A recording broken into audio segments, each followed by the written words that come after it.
Voilà, donc on va aborder aujourd'hui la question du droit d'auteur, qui est un vaste sujet relativement complexe, hein. Et ce webinaire que nous vous proposons est un webinaire de sensibilisation à la propriété intellectuelle, à tout ce que vous devez faire valoir, vous, en tant qu'enseignant, enfin, et ce que vous devez respecter. Si vous souhaitez aller beaucoup plus loin sur le sujet, on pourra faire venir un expert, hein, qui fera une conférence sur le sujet. Mais nous espérons d'ores et déjà répondre à un bon nombre de vos questions. Voilà. Donc, notre objectif aujourd'hui, c'est de recueillir rapidement votre représentation de ce qu'on appelle le droit d'auteur, la propriété intellectuelle, de vous donner quelques définitions donc, de la propriété intellectuelle et de ce qu'on appelle les droits moraux et les droits patrimoniaux. Puis, on vous présentera plusieurs cas de figure avec un arbre de décision. En tant qu'enseignant, qu'est-ce que vous devez faire si vous créez une ressource et que vous souhaitez la protéger, ou bien si vous utilisez les ressources d'autres personnes.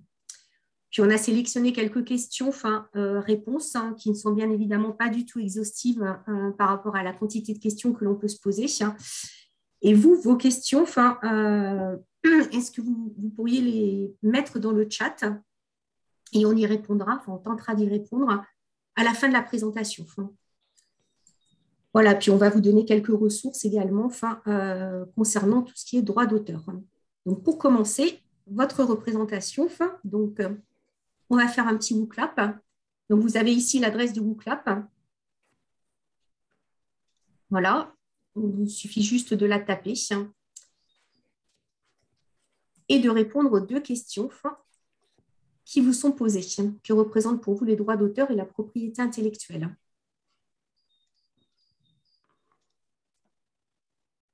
Alors, dites-moi quand vous êtes tous connectés au clap.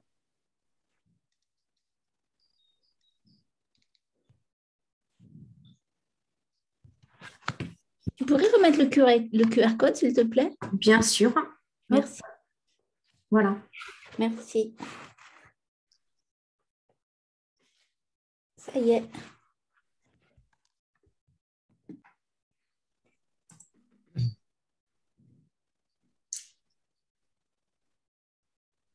Est-ce que c'est bon pour tout le monde? Oui. Oui, je suis en train de réfléchir.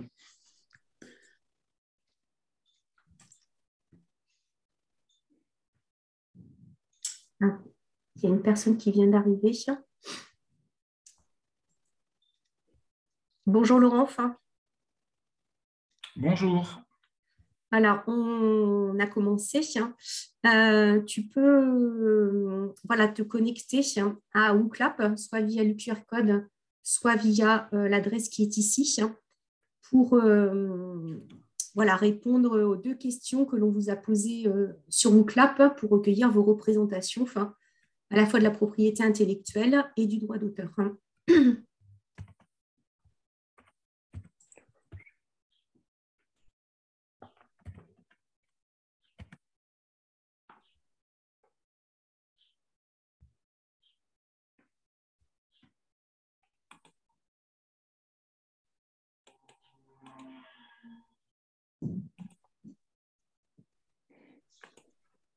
Alors, je vois que c'est mystérieux pour certains ou certaines.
Bonjour Mehdi. Ah, On a commencé une petite activité pardon, pour recueillir vos représentations du droit d'auteur et de la propriété intellectuelle. Si tu veux te connecter au WooClap, voilà, je te redonne l'adresse ou bien le QR code. d'accord. Juste, alors une seconde. Pardon. Alors, je suis à toi.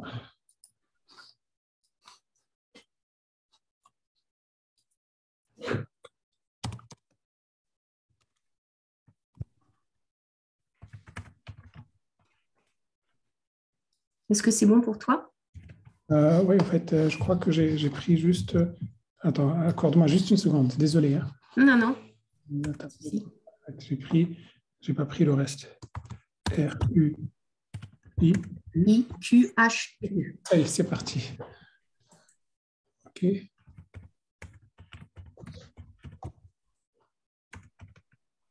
Voilà, je te laisse répondre.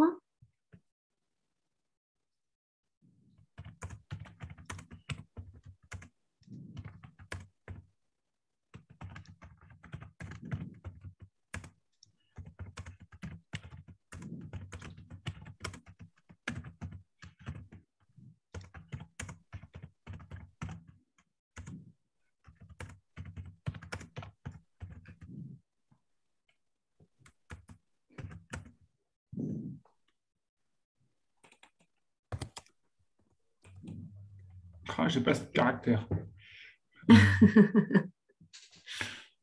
Pour écrire tout ce que tu voulais mettre, c'est ça? Ouais. Mets-le en deux Alors, fois. je vais faire différemment.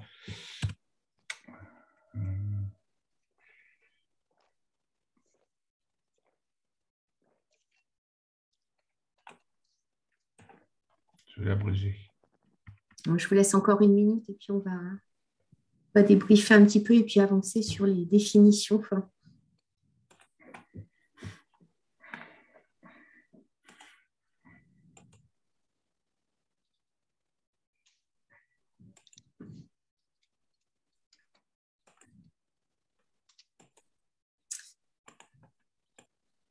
Alors, je vois sur la propriété intellectuelle un mystère, le flou, protection pour l'auteur d'une invention, d'une création. Effectivement, on va voir qu'il y a deux pans de la propriété intellectuelle, qui sont la propriété industrielle et la propriété dite des œuvres de l'esprit.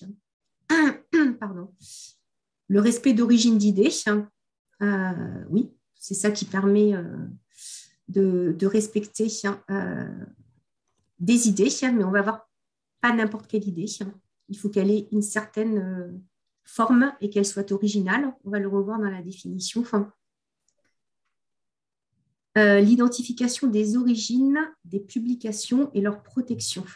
Alors oui, ça effectivement du côté recherche, vous devez être habitué à protéger vos publications.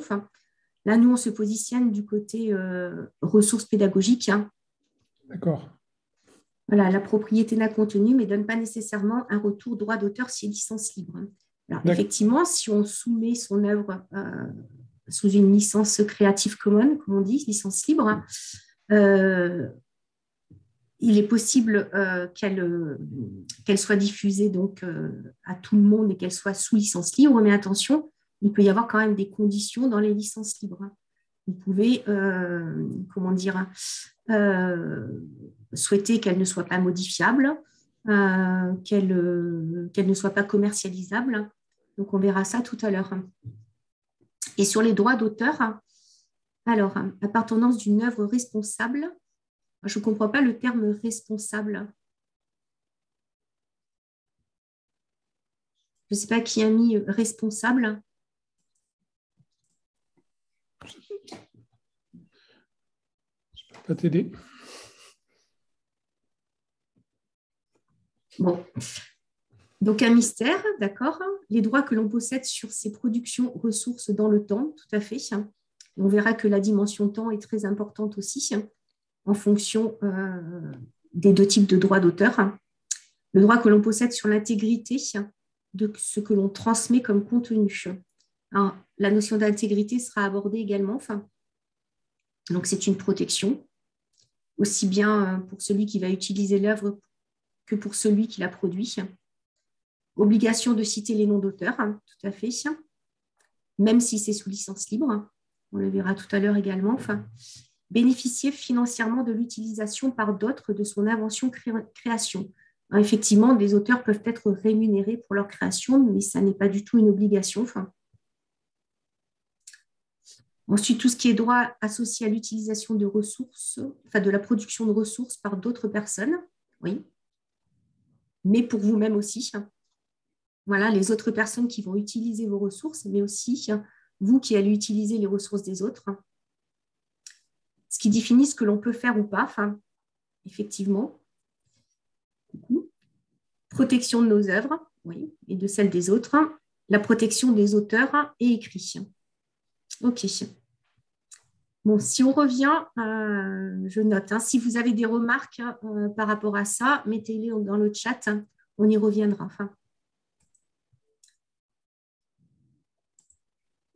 Donc, la propriété intellectuelle, qu'est-ce qu'elle désigne? Elle va désigner un titre de propriété qui va porter, comme je vous l'ai dit tout à l'heure, soit sur la propriété industrielle, soit sur le droit d'auteur. Et donc, en fait, qu'est-ce qui régit ça? C'est le Code de la propriété intellectuelle, le CPI, qui va regrouper tout l'ensemble des lois et des règlements qui sont relatifs aux biens informationnels. Et donc, nous, on se situe bien là, dans le webinaire d'aujourd'hui, sur le droit d'auteur. Et ce secteur du droit, il va être divisé en deux branches qui sont bien distinctes. Ça va être la branche de la propriété littéraire et artistique. C'est donc tout ce qui a trait aux œuvres de l'esprit sans finalité industrielle. Voilà, et la propriété industrielle, les brevets, les marques et les modèles. Donc nous, on se situe dans cette branche de droit-là, de la propriété littéraire et artistique. Donc les droits d'auteur et droits voisins. Donc dans la partie du droit qui correspond aux droits d'auteur, il y a aussi les droits voisins. Et ce sont les deux pans principaux de la propriété littéraire et artistique que l'on a vu précédemment. Donc les droits d'auteur, ils sont attachés aux auteurs des œuvres de l'esprit. C'est ce que l'on appelle les droits patrimoniaux et les droits moraux. Et ensuite, les droits voisins, ce sont des droits qui sont dérivés du droit d'auteur, qui sont attachés à des actions de représentation des œuvres de l'esprit. Donc, le droit des artistes-interprètes, des producteurs de phonogrammes, vidéogrammes, etc. Donc, nous, dans notre cas, on s'attache aux droits d'auteur qui sont attachés aux œuvres de l'esprit. Alors, évidemment, les œuvres de l'esprit, qu'est-ce qu'on peut dire des œuvres de l'esprit? Pour bien les définir, il y a vraiment deux éléments qu'il faut prendre en compte. C'est qu'une œuvre qui va avoir une création de forme, la forme sera protégée et non les idées et les concepts. C'est-à-dire que si vous avez l'idée de créer quelque chose, mais que vous ne l'avez pas mis en forme, ça ne sera pas protégé. Et la création, elle va être protégée par le droit d'auteur dès lors qu'elle aura pris une forme, comme je vous l'ai dit, et qu'elle sera originale.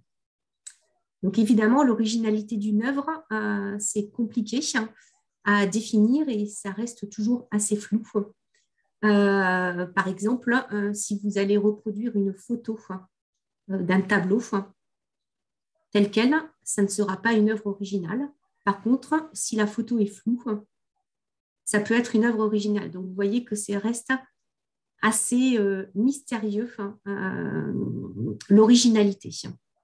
Donc, c'est le code de la propriété intellectuelle qui, derrière, va définir la protection. Donc, il y a une liste qui n'est vraiment pas limitative des œuvres qui sont susceptibles de recevoir la protection du droit d'auteur. Donc, on vous a mis les articles du code de la propriété intellectuelle. Donc, ça va être, dans votre cas, vous, en tant qu'enseignant, tout ce qui va être livres, brochures et autres écrits littéraires. Donc, ça peut être artistique et scientifique, tout ce que vous allez éventuellement utiliser ou ce que vous allez produire dans ces branches-là. Et puis, tout ce qui va être conférences, allocutions, ça peut aller jusqu'aux plaidoiries, les sermons et autres œuvres de même nature. Donc, je vais revenir aux droits d'auteur et aux deux types de droits, les droits patrimoniaux et aux droits moraux. Donc, les droits patrimoniaux, eux, ils sont attachés à l'œuvre qui a été produite. Donc, c'est vraiment une matérialisation du droit qu'a l'auteur de tirer profit de l'utilisation de l'œuvre. C'est une protection économique de l'œuvre. Mais surtout, ce qu'il faut bien voir en comparaison aux droits moraux qu'on va voir après, c'est que ces droits patrimoniaux, qui sont encore appelés les droits d'exploitation, ils sont cessibles et temporaires. Alors que les droits moraux, eux, ils sont perpétuels, ils sont inaliénables et imprescriptibles. Donc, aucun contrat ne peut porter sur le droit moral. Il ne peut être cédé et à la mort de l'auteur, il est transmis, enfin, les droits moraux sont transmis aux héritiers. Donc, il y a 3 droits distincts dans le droit moral. C'est le droit de divulgation, c'est-à-dire que seul l'auteur, il va décider de faire connaître ou pas son œuvre au public. Ensuite, il y a le droit de paternité. C'est que toute personne qui va utiliser une œuvre, qu'elle soit dans le domaine public, on verra ça tout à l'heure ou pas, il doit mentionner obligatoirement le nom de l'auteur. Donc, c'est ce que vous avez mis tout à l'heure sur le WooClap. Et enfin, c'est le droit au respect de l'œuvre. C'est que l'œuvre, elle ne peut être modifiée dans sa forme ou dans son esprit sans le consentement de l'auteur, même si elle est sous licence Creative Commons. Donc, on va faire une partie maintenant un petit peu plus concrète pour vous en tant qu'enseignant, avec 2 grands cas de figure. Vous, en tant qu'enseignant, qu'est-ce que vous devez faire quand vous produisez une œuvre, donc une ressource pédagogique, et qu'est-ce que vous devez faire quand vous utilisez une ressource pédagogique d'un autre auteur. Donc Isabelle, je te laisse la parole et j'arrête mon partage. Merci. Est-ce que tu peux me Oui, pardon, autoriser. Désolée. Merci.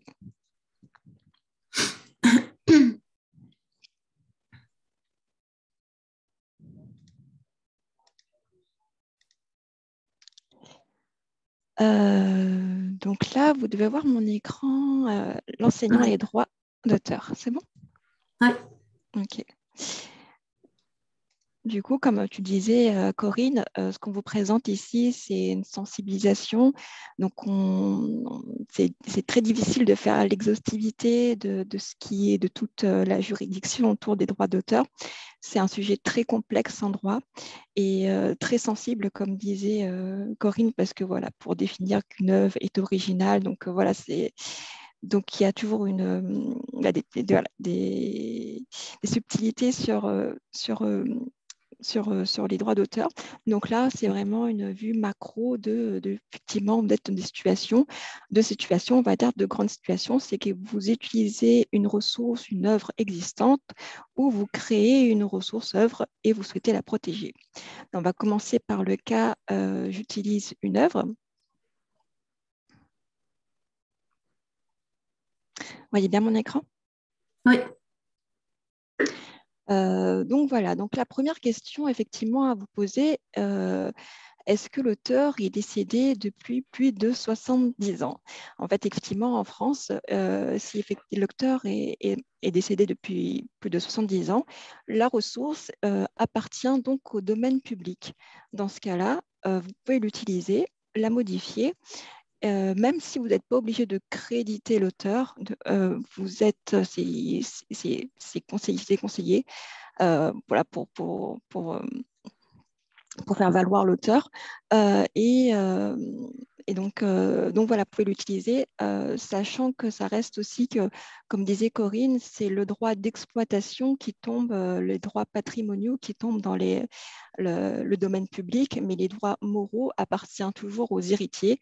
Donc effectivement, il peut avoir aussi polémique, effectivement, ou en tout cas un recours des héritiers s'ils ne sont pas d'accord par rapport à la transformation de l'œuvre originale. Donc voilà, c'est le cas aussi en France. Du coup, au bout de 70 ans après la mort de l'auteur, la ressource tombe dans le domaine public. Si ce n'est pas le cas, vous considérez que la ressource est protégée. Donc, on va ensuite avoir plusieurs cas. Un cas, effectivement, où on est dans un livre, un article de presse, une photo ou une musique imprimée. Et là, vous avez le droit de l'utiliser pour vos cours, dans vos enseignements, dans le cadre de l'exception pédagogique. Donc, il y a le site du CFC, pardon, qui explique bien en fait justement les permissions, ce que vous pouvez justement utiliser dans vos cours, notamment les livres, presse, images, musique, ce que vous pouvez en faire. Là, on voyait que vous pouvez faire des copies, dupliquer un fichier numérique, la ressaisie, copier-coller, du scan, et vous pouvez uniquement diffuser ces copies à vos étudiants, soit pour la visualisation en classe, pour la diffusion au format numérique ou la distribution au format papier. Donc, ce qui est notamment sensible, c'est justement de ne pas divulguer ces informations sur Internet, mais sur des réseaux fermés, des réseaux internes, sur des messageries, des groupes fermés, des clés USB. Donc, voilà. Ça ne vous autorise pas justement à le divulguer en dehors de réseaux fermés. Dans ce cas-là, vous devez respecter certaines conditions, donc ne pas copier plus de 10% d'une œuvre, de citer les sources, donc l'auteur, l'éditeur, pour respecter le droit moral de l'auteur, et déclarer les œuvres copiées. Donc les œuvres copiées sont déclarées au CFC, donc chaque établissement a normalement un formulaire qui est à leur disposition, qui permet de renseigner les œuvres que vous avez utilisées pour votre enseignement, et ce qui permet aux auteurs d'avoir une rétribution pour votre utilisation de leur œuvre. Donc là, on est dans le cas effectivement plutôt sur ce type d'œuvres qui dépendent du CSF. Ensuite, on va avoir CFC, pardon, je vais y arriver. Ensuite, on va avoir d'autres types d'œuvres, les œuvres cinématographiques et audiovisuelles. Donc là, l'emploi est un peu plus complexe et défini ici sur le site de l'éducation. Donc, sachant que vous pouvez aussi, dans le même esprit, intégrer des œuvres de ce type dans vos cours, en respectant également des limites au niveau de l'extrait de l'œuvre. Donc voilà, ici c'est plutôt 15%. C'est normalement c'est indiqué quelque part dans l'article, mais je suis passée trop vite. Mais voilà, donc là, c'est vrai qu'on ne va pas y aller dans l'exhaustivité, mais sachant que c'est permis et qu'effectivement, en fonction de votre cas d'utilisation, vous pouvez vous référer à ces différents articles. Ensuite, on va avoir le cas, effectivement, que souvent, en fait, on va se retrouver la ressource en ligne sur Internet. Donc, la première question à se poser, est-ce que le site est reconnu pour être fiable? Donc là, c'est vrai que la fiabilité sur Internet, c'est pas forcément une notion facile à obtenir ou à définir. Mais voilà, sachez que il y a certains types de sites, on va peut-être éviter, comme YouTube ou des blogs où forcément où souvent en fait les personnes ne vont pas forcément renseigner l'origine de l'image qu'ils ont utilisée ou de l'extrait du texte, de la définition qu'ils ont utilisé pour créer leur contenu. Donc voilà, donc en général, sur les sites qu'on peut considérer plutôt fiables, on va avoir peut-être sur des sites, si on recherche des ressources libres de droit, par exemple. Donc là, des ressources, plus exactement des vidéos. Donc là, on va avoir des grandes banques d'images, de vidéos qui référencent les auteurs. On peut aussi se référer aussi lorsqu'on est sur un site web aux mentions légales. Donc là, sur ce site Planète Vie qui diffuse des ressources en sciences vie, on peut justement se référer aux mentions légales qui apparaissent sur le site et effectivement voir dans quel cadre on peut utiliser ces ressources. Donc voilà, donc c'est vraiment se référer aux mentions légales, se référer aux données qui sont libres de droit et aussi se référer aussi effectivement si sur le site la personne a donné l'origine de la photo ou du texte qu'il utilise, se référer effectivement à sa référence donnée, de crédit donné. Donc voilà, donc si effectivement voilà, sur YouTube, vous voyez que voilà, ce n'est pas forcément très fiable, donc dans ce cas-là, ou votre site, notamment peut-être un cas d'un blog, vous n'utilisez pas la ressource et vous essayez de l'obtenir par un autre moyen. Donc, dans le cas où la ressource est sous licence libre, on va utiliser le contenu dans la limite autorisée par l'auteur en indiquant le crédit. Donc, je vous expliquerai juste après justement quels sont les différents types de licences libres. Et vous avez le cas effectivement que ce n'est pas forcément le cas, la ressource n'est pas sous licence libre ou ce n'est pas indiqué. Dans ce cas-là, vous devez faire une demande écrite à l'auteur pour l'utilisation de son œuvre en précisant dans quel cadre il sera utilisé et vous aurez en fait à créditer l'auteur en mentionnant effectivement l'auteur et dans quel cadre vous êtes autorisé à utiliser son œuvre. Donc voilà pour le cas où effectivement vous utilisez une ressource existante. Et ensuite, il va y avoir le cas où vous créez une œuvre et vous souhaitez la protéger.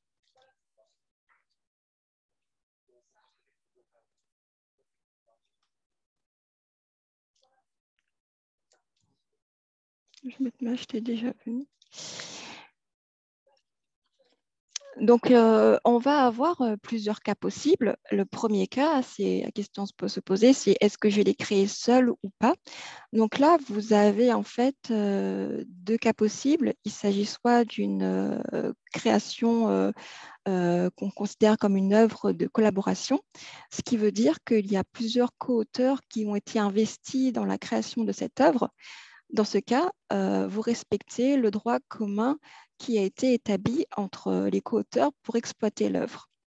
Ensuite, on va avoir cette notion d'œuvre collective qui est différente de l'œuvre de collaboration parce qu'elle est impulsée par une personne physique ou morale, comme un éditeur, par exemple, dans la création d'une œuvre. Donc, dans ce cas-là, l'exploitation de l'œuvre ne vous appartient pas. Donc, ça veut dire que vous avez cédé les droits patrimoniaux sur l'œuvre à l'éditeur, par exemple, mais vous gardez, comme disait Corinne, c'est inaliénable, le droit moral. Mais en tout cas, dans tous les cas, vous ne pouvez pas l'utiliser comme si c'était une ressource qui vous appartenait et vous retombez dans le schéma où vous utilisez une ressource existante. Donc là, ensuite, la seconde branche va être le cas ai-je utilisé des ressources d'autres personnes? Donc, si c'est oui, que ce soit vraiment, ne serait-ce en simple schéma, un graphe, les ressources des étudiants, d'un collègue, donc vous retombez dans le cas j'utilise une ressource existante. Donc, si ce n'est pas le cas, donc vraiment c'est votre création propre, vous êtes dans la situation où vous la protégez. Sachant qu'en France, une fois qu'elle est créée, votre œuvre, elle vous appartient même si vous n'avez pas défini une protection spéciale de votre création. De fait, elle vous appartient. Donc, mais voilà, après, vous pouvez justement vous mettre une protection soit en cédant vos droits d'auteur ou soit avec une licence libre. Donc, vous pouvez céder vos droits d'auteur à titre gratuit ou contre rémunération. Donc, ce sera défini par un contrat définissant l'objet qui est cédé, la durée de cession, parce que voilà, les droits patrimoniaux, on a vu que ça allait jusqu'à 70 ans. Donc voilà, donc vous n'êtes pas obligé d'aller jusqu'à 70 ans, mais sur 5 ans, 10 ans. La liste des droits d'exploitation cédés. Vous pouvez très bien céder l'exploitation sur du papier ou du numérique. et l'étendue territoriale. Ça peut être en France, en Europe, dans le monde. Donc, c'est vous, voilà, le contrat va définir notamment toutes ces conditions. Et ou sinon, vous avez la possibilité de la protéger avec une licence libre. Dans ce cas, on va se baser sur le Creative Commons, les licences Creative Commons, qui permet justement de protéger vos œuvres. Donc, vous avez plusieurs cas possibles. On va commencer par le plus libre, en fait, donc qui va autoriser le partage, la modification, l'utilisation commerciale et la modification de licence. Donc là, vraiment, c'est plus libre que ça, on ne pourra pas. Et ensuite, on va retrouver cette notion by SA qui aussi permet justement de partager, modifier l'utilisation commerciale, mais qui oblige à republier sous la même licence. Dans ce cas-là, vous serez obligé de reproduire votre création CC by SA aussi également. Donc, c'est effectivement si vous utilisez une photo, une image dans votre cours qui utilise cette licence, vous devrez, vous aussi, votre cours, le communiquer sous une licence CC by SA. Donc voilà, parce que ce que vous avez créé, c'est considéré comme une version dérivée de l'œuvre, et donc voilà, donc ça va dans les contraintes. Donc, un peu moins libre, on va avoir le by NC qui va être en fait non commercial. Donc là, pas d'utilisation commerciale permise. Sinon, le by NC SA, là aussi non commercial, et les œuvres, les versions dérivées de l'œuvre doivent être conservées, qui doit aussi également garder le même niveau de licence, donc ce ne sera donc pas commercial.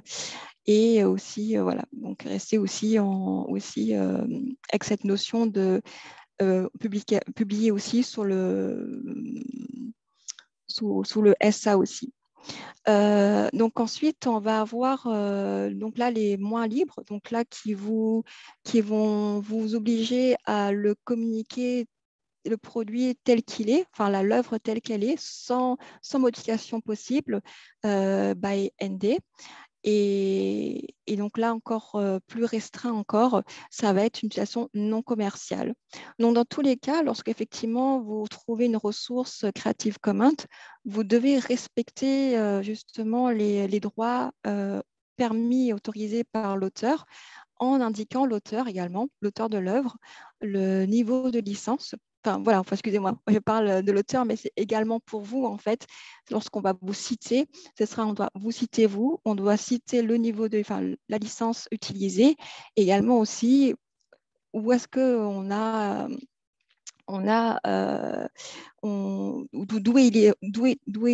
d'où vient la ressource exactement d'un livre, d'un site internet, exactement, voilà, pour avoir vraiment respecté le droit moral de l'auteur.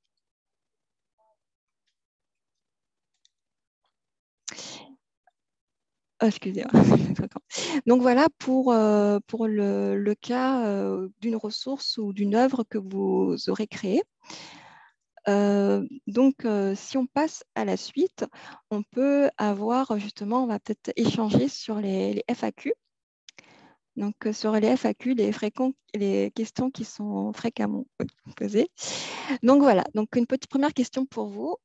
Puis-je utiliser des travaux d'étudiants?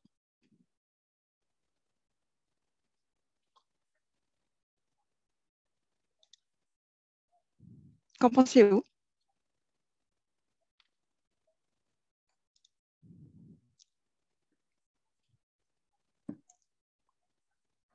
Ce n'est pas forcément partager votre avis. Donc, eh bien, je vais vous donner la réponse. Oui. Je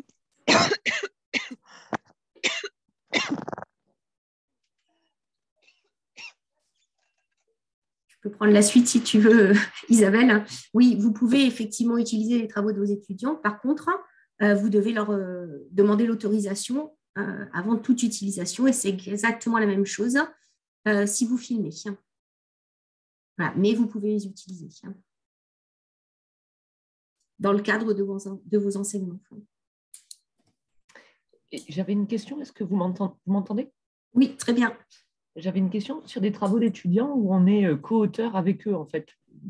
Est-ce qu'on est obligé de leur demander quand même une autorisation écrite ou est-ce que c'est considéré comme une œuvre collective que l'on peut réutiliser, quoi? Alors, si c'est considéré comme une œuvre collective, ça veut dire qu'il y a une autre entité qui est propriétaire de l'œuvre, comme le disait tout à l'heure Isabelle. Donc, ça serait plutôt une œuvre de collaboration.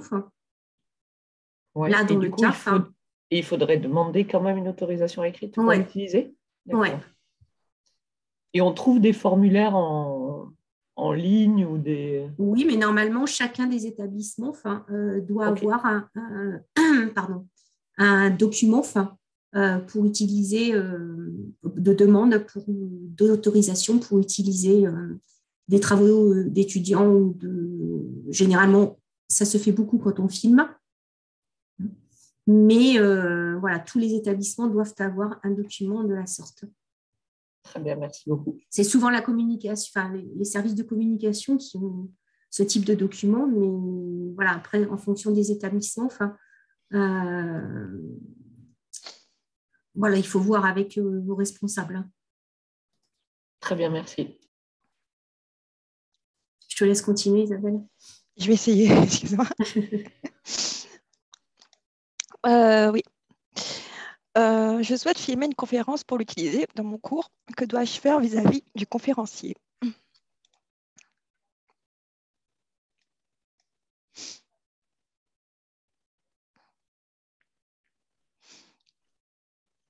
Auriez-vous des propositions, des idées?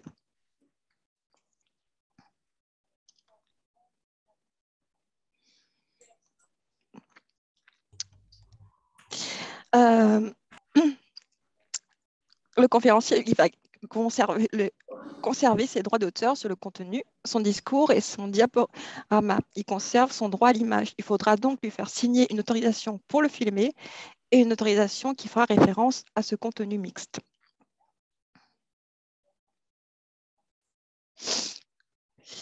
Un collègue souhaite utiliser un extrait de l'une de mes œuvres. Est-ce qu'une autorisation orale suffit? Oui ou non?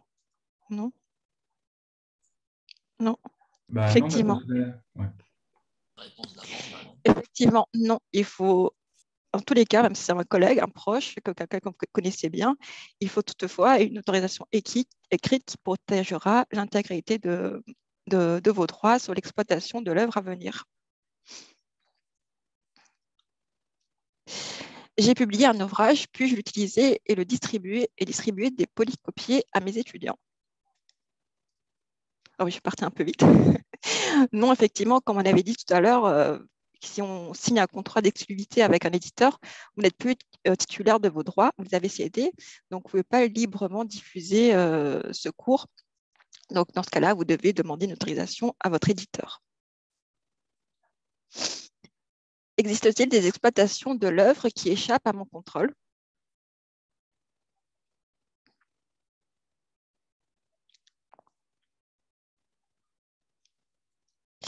Oui, effectivement, il y a différentes exceptions au droit d'auteur qui sont définies de façon limitée, limitative dans le Code de la propriété intellectuelle.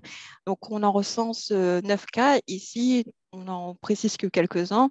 Par exemple, le cas effectivement d'une représentation, l'utilisation de l'œuvre dans un cadre privé, donc individuel ou familial, mais voilà, mais vraiment à public réduit et en dehors du cadre professionnel.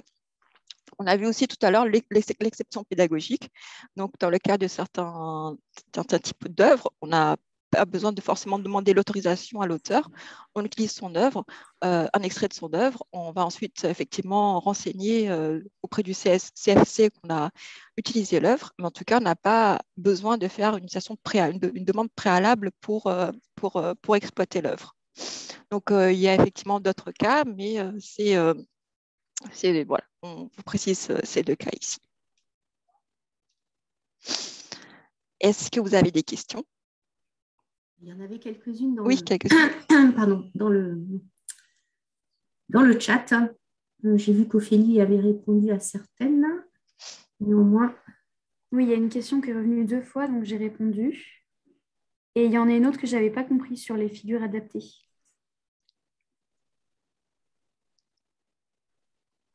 Alors, je reprends le chat.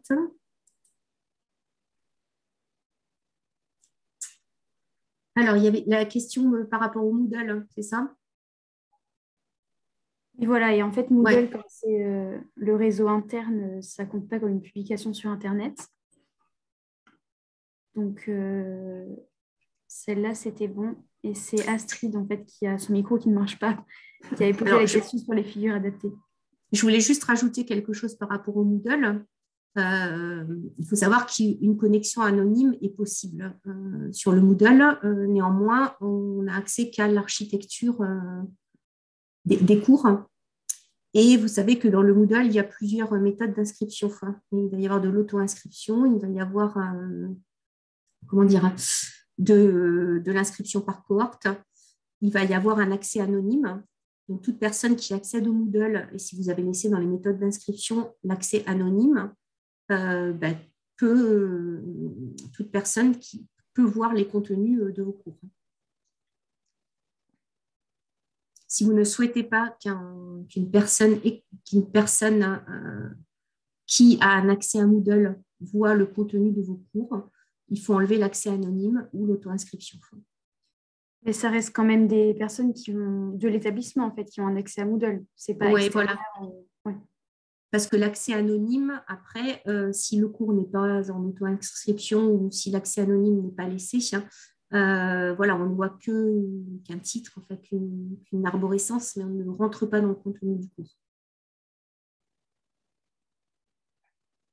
Et donc,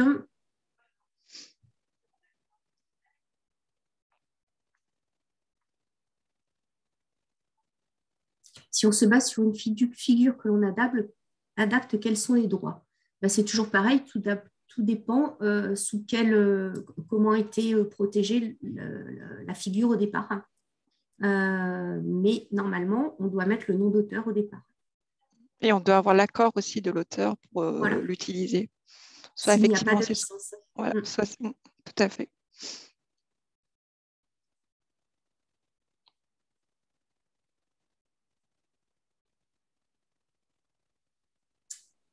Les droits restent à l'auteur.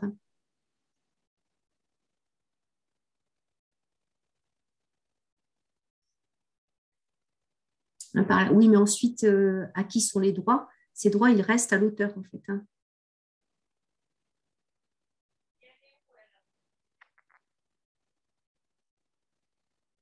Alors, je regarde s'il y a d'autres questions. Je le dis oralement par rapport à cette question sur les figures. Donc, on a vu tout à l'heure que c'était la forme qui était protégée. Oui. Donc, si on obtient les données d'une façon ou d'une autre et qu'on recrée une figure, donc une autre forme. Là, par contre, c'est bon, en fait. Mais là, la question, effectivement, si il fallait, comment dire, le contenu, un contenu académique, peut être formulé ou dessiné ou autre différemment selon les enseignants. C'est juste là si tu reprends un schéma de quelqu'un et que tu le modifies. Et après, si toi, tu décides de créer ton propre schéma. Mais à partir de données qui ne sont pas les miennes, qui sont celles d'un autre auteur, elles ne sont pas protégées, les données elles-mêmes, qui ont permis de créer le schéma, la courbe, le graphique, etc.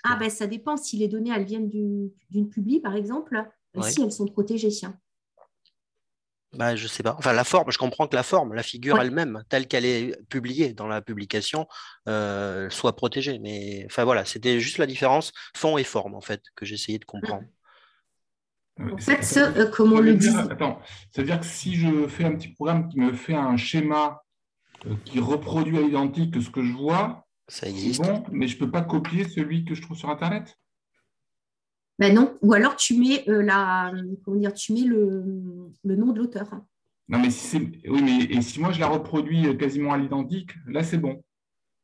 Après, il y a la question de l'originalité qui se pose aussi parce que si c'est juste une figure créée avec un logiciel, l'originalité n'est pas Oui, Et qu'on enfin soit bon, un peu plus- comme vous l'avez dit, elle est floue, la notion d'originalité. Si la courbe était rouge, je la mets en bleu, c'est bon, c'est original, quoi. Enfin, il y a une Oui, limite difficile à trouver, il me semble, là, quand exactement. même. Enfin, c'est comme, par exemple, pour faire vraiment la différence entre l'idée qui peut être librement reprise et une œuvre qui peut être protégée. On vient de le dire, c'est très flou. Et je vous donne un exemple sur autre chose qu'un cours, mais par exemple, une émission TV d'une trame qui n'est pas vraiment élaborée, mais avec des idées voilà, de l'émission télé. Là, ça ne va pas être considéré comme une œuvre. Par contre, la construction complètement structurée de l'émission elle-même, là, c'est une œuvre. Donc, par exemple, sur des cours, si vous avez une trame voilà, avec quelques titres, etc., là, ça ne sera pas protégé. Une fois que le cours est complètement conçu, ça sera protégé.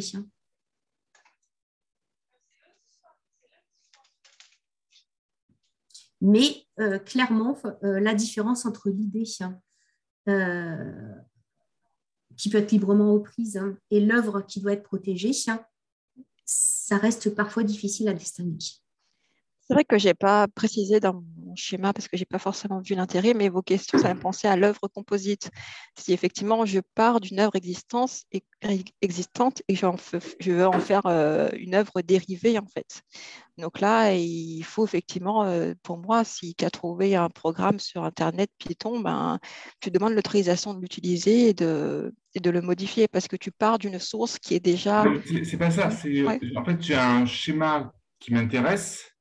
Oui. Je dis, ouais, voilà, ça m'intéresse pour illustrer. Et moi, derrière, j'utilise des outils pour reproduire ce schéma, alors pas forcément à l'identique, mais quasiment à l'identique. Sachant que c'est vraiment une œuvre que tu as faite, que tu es parti de ta création, et voilà, ça reste quand même une certaine originalité qui.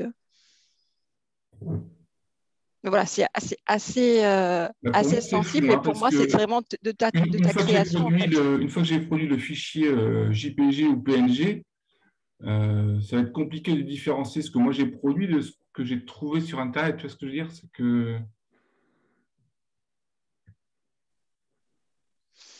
Oui, donc là, ouais, c'est vrai que ouais, c'est pas facile comme question. Excusez-moi, c'est pas une histoire de plagiat si on copie et qu'on transforme un peu? Si c'est du plagiat, c'est pas bien. Le plagiat, c'est de recopier totalement, en fait. Oui, mais tout à l'heure, vous parliez de changer une couleur de ligne, etc.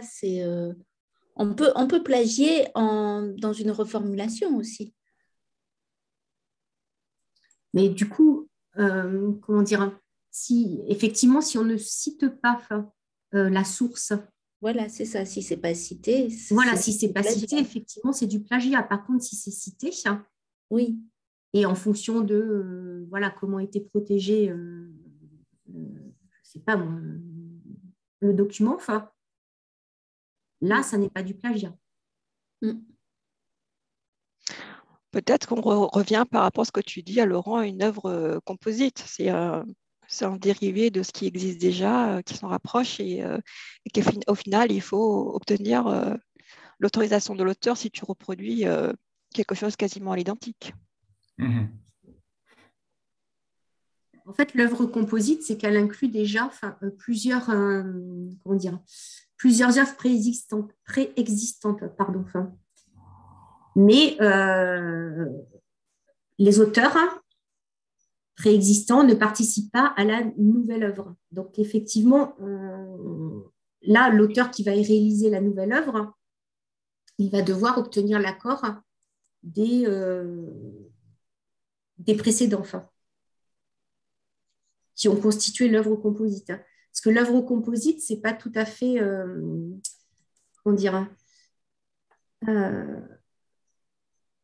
c'est un peu comme l'œuvre collaborative ou collective, en fait. C'est dans ce cadre-là, c'est quand il y a plusieurs auteurs.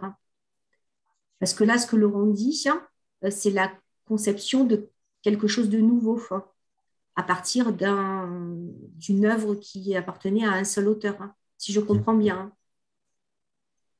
Oui, oui, ça serait plutôt ça. Voilà. Oui, d'accord. Mais alors, il y a aussi les auteurs de logiciels où c'est un petit peu particulier parce qu'en fait, c'est vraiment un régime particulier parce que les droits patrimoniaux, en fait, sur les logiciels et sur leur documentation, ils sont dévolus à l'employeur. Voilà. Dès lors que ceux-ci ont été créés, évidemment, dans le cadre de leur fonction. Mais là, ce n'est pas le cas, en fait. Ce n'est pas une création de logiciel. C'est l'utilisation d'un logiciel. Si je comprends bien, Laurent, enfin, tu utilises Python pour créer quelque chose, c'est ça? Oui, Python ou autre. Voilà.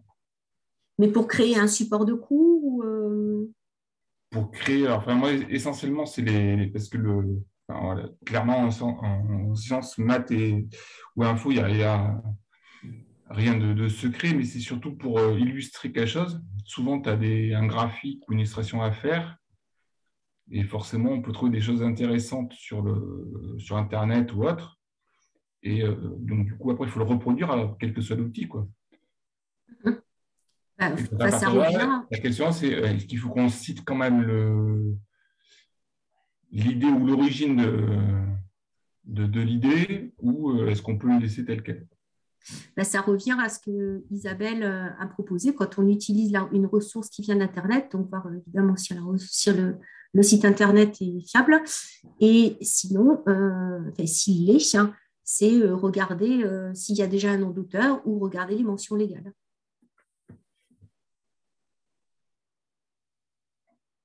Si tu n'as pas le droit de la transformer, tu dois la reproduire telle qu'elle. Si c'est sous licence libre, évidemment. Ou alors demander à l'auteur son autorisation.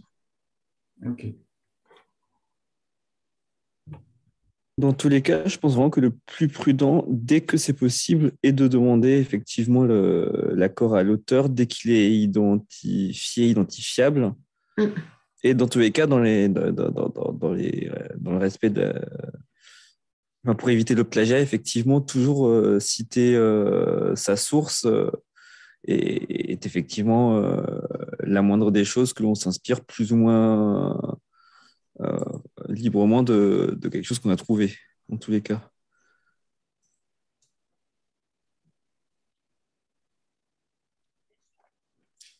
On va vous laisser à disposition également. Est-ce que je peux partager, Isabelle? Oui, pardon.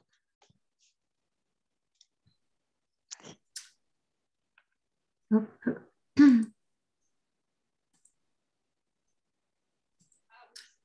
Voilà, c'est une carte mentale qui va vous permettre aussi, qui reprend un petit peu le chemin de décision d'Isabelle, mais là, c'est plus sous forme de questions. Je ne sais pas si vous voyez trop. Je suis créateur d'une ressource. Qu'est-ce qui est protégé par le droit d'auteur? Voilà, une idée peut-elle être protégée? Non. À chaque fois, vous avez une petite note par rapport au contenu. Donc, qu'est-ce qui est protégé par le droit d'auteur? Quelle formalité accomplir pour protéger ma ressource ou mon œuvre? À qui appartiennent les droits d'auteur? Et quels sont mes droits sur l'œuvre? Ensuite, là, vous avez combien de temps elle est protégée? Ça reprend tout ce qu'Isabelle vous a dit. Dans quelle mesure puis-je recourir à une licence libre? Et je dois à une rémunération en tant qu'auteur.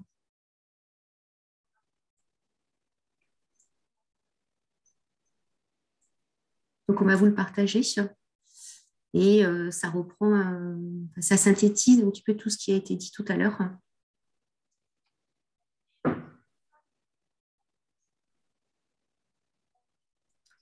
Est-ce que vous avez d'autres questions?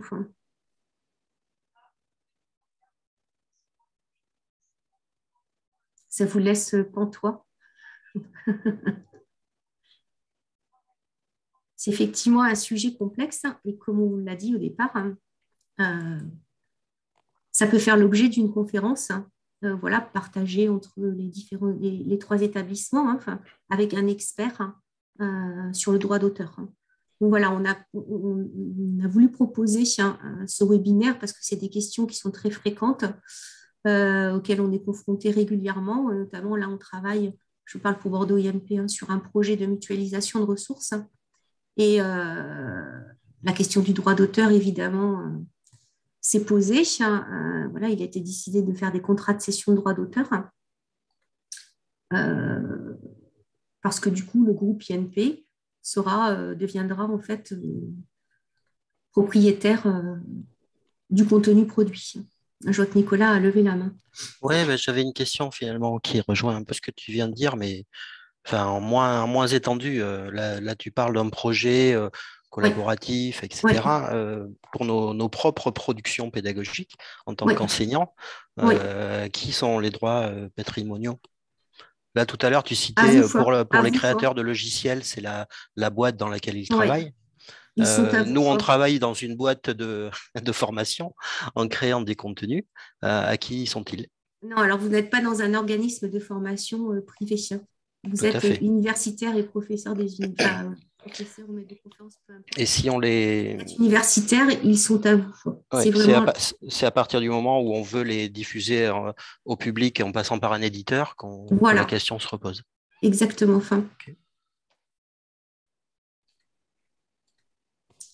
Il me semble l'avoir mis sur le... Hop, en tant qu'enseignant.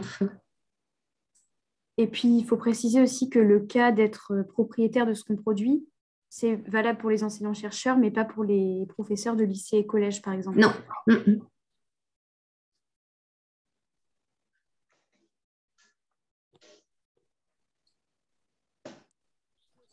Comment ça, c'est pas le même cas pour les professeurs de lycée et collège? C'est le droit qui a défini ça. C'est uniquement réservé aux universitaires. Aux enseignants-chercheurs, peut-être plus précisément. Oui, enseignants-chercheurs, pardon. Merci. Et les personnes qui font de l'enseignement sans être enseignants-chercheurs? En fait, quand c'est dans un cadre universitaire, oui. Tu veux parler par exemple, des personnes qui sont Prague, Frédéric? Ouais. J'ai un doute. Je note la question, j'ai un doute parce que comme c'est dans un cadre universitaire, mais ils ne sont pas enseignants-chercheurs, je ne sais pas, je préfère ne pas répondre, mais par contre, on va rechercher la réponse, mais ouais, j'ai un doute pour les Pragues.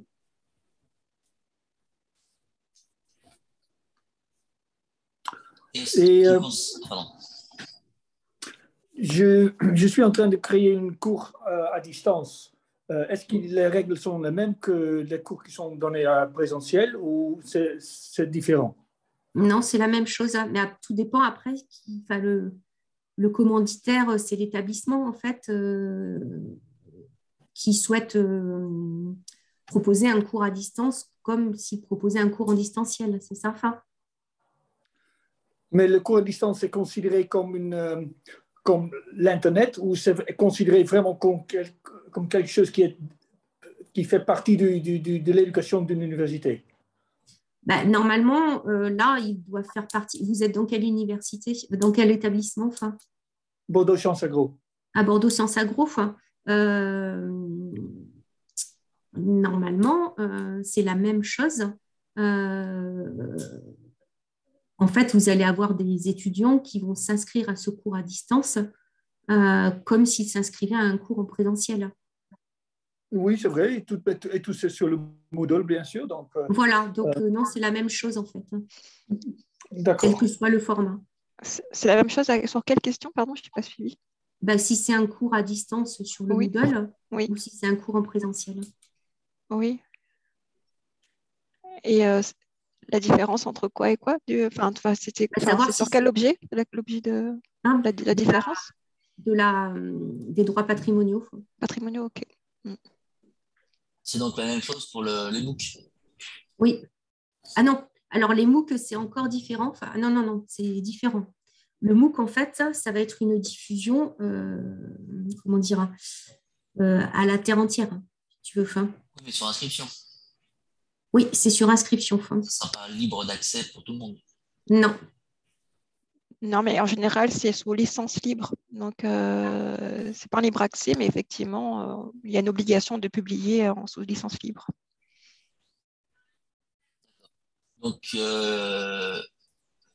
on peut réutiliser. Donc, non, on ne peut pas réutiliser sa propre production diffusée par MOOC.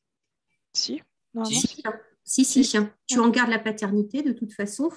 Et il n'y a pas de dimension. C'est l'intervenant ou c'est le commanditaire du MOOC, donc Non. l'établissement? Non, c'est en fait là dans le cadre du MOOC, il n'y a pas de dimension économique. Tu ne vas pas céder tes droits d'auteur. Non. D'accord. Donc tu vas mettre une licence Creative Commons. Voilà, c'est by NC, je pense, non commercial. C'est toi qui vas le décider. Et tu peux réutiliser ta ressource dans le cadre des enseignements. Et tout le monde peut l'utiliser dans le cadre de la licence que tu as donnée. Voilà. Et Corinne, je ne sais pas, tu sais où il en est de Non, c'est presque terminé, les montages, mais on pourra en reparler plus tard. Voilà.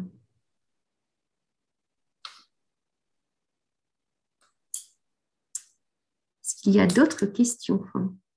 Donc, c'est court, parce qu'il est déjà 14 heures, on a débordé d'un quart d'heure. Comme on vous l'a dit, le sujet est vaste.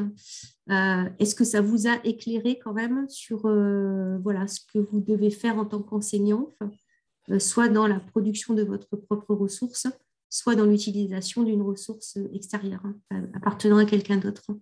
Oui, c'est instructif, surtout sur ce qu'il ne faut pas faire. Mais merci beaucoup pour cette session. Ouais, on va vous partager l'ensemble des documents. D'accord. Et on est là, chacun dans nos établissements. Mais moi, je dis moi en premier, Isabelle, Ophélie et moi pour Bordeaux INP. Il y a Jean-Paul pour Bordeaux Sciences Agro. Et il y a les personnes je ne sais pas s'il y a quelqu'un de Sciences Po Bordeaux là. En tout cas, il y a les ingénieurs pédagogiques de Sciences Po Bordeaux également vers qui vous tournez. Merci à tout le monde. Voilà, on vous partagera les ressources et les contenus. On fera un petit sondage après si vous souhaitez éventuellement aller plus loin sur une conférence par un expert du droit d'auteur.